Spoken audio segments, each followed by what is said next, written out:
नमस्कार, स्वागत आहे तुमचे आपल्या खोल चर्चा या चॅनलवर। आज पुन्हा एकदा एक नवीन माहिती घेऊन तुमच्यासाठी सज्ज झालो आहोत। ती मजार नाही तर महाभारत काळातील लक्षगृह। ज्ञानवापीनंतर न्यायालयाने दिला महत्त्वाचा निर्णय। या संदर्भात आज आपण खोलवर चर्चा करणार आहोत। नेमकं काय आहे प्रकरण हे देखील जाणून घेणार आहोत। त्यासाठी व्हिडिओ शेवटपर्यंत आवर्जून बघा। ज्ञानवापी प्रकरणानंतर आता आणखी एका प्रकरणात न्यायालयाने मोठा निर्णय दिला आहे। उत्तर प्रदेशातील बागपत येथील बदरुद्दीन शाह मजार आणि लक्षगृह वादावर न्यायालयाने महत्त्वपूर्ण असा निकाल दिला आहे। एडीजी कोर्टाने या प्रकरणी सुमारे 50 एकर जमीन हिंदू पक्षाला दिली आहे। गेल्या 50 वर्षांपासून हे प्रकरण न्यायालयात सुरू होतं। ही बाब 1970 मध्ये पहिल्यांदा उघडकीस आली, जेव्हा मुकीम खान नावाच्या एका व्यक्तीने मुस्लिम बाजूने लक्षगृहाचे वर्णन बदरुद्दीन शाहची कबर आणि कब्रस्तान म्हणून सांगितले। त्यानंतर अनेक वर्षे हे प्रकरण न्यायालयात सुरू राहिले। या खटल्यात ब्रह्मचारी कृष्णदत्त महाराज यांना मुस्लिम पक्षातर्फे प्रतिवादी करण्यात आले। या प्रकरणात सुमारे 50 एकर जमिनीच्या मालकी हक्काबाबत न्यायालयात प्रकरण सुरू होते। हिंदू पक्षाच्या वतीने न्यायालयात पुरावे सादर करण्यात आले। न्यायालयात झालेल्या सुनावणी दरम्यान दोन्ही बाजूंनी युक्तिवाद करण्यात आला व पुरावेही सादर करण्यात आले।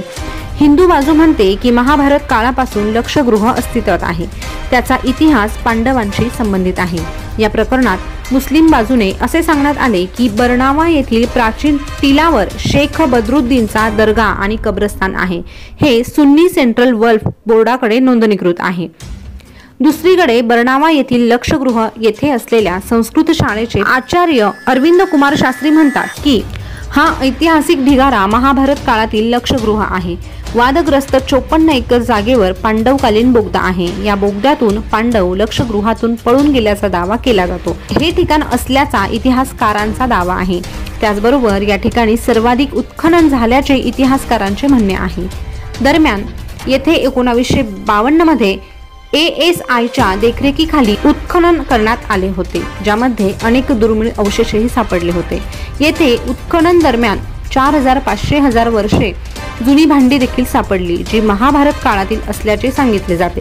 लक्षगृहाची कथा महाभारतातही वर्णन केलेली आहे। दुर्योधनाने पांडवांना जाळून मारण्याची योजना आखली होती, त्यांच्या मंत्राने बांधलेले हे लक्षगृह त्यांना मिळाले होते।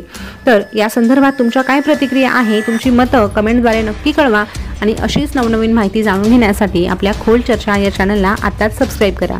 त्यासोबतच शेजारचं बेल बटन प्रेस करायला विसरू नका, जेणेकरून नवनवीन माहिती तुमच्यापर्यंत सगळ्यात अगोदर पोहोचेल। पुन्हा भेटूया, धन्यवाद।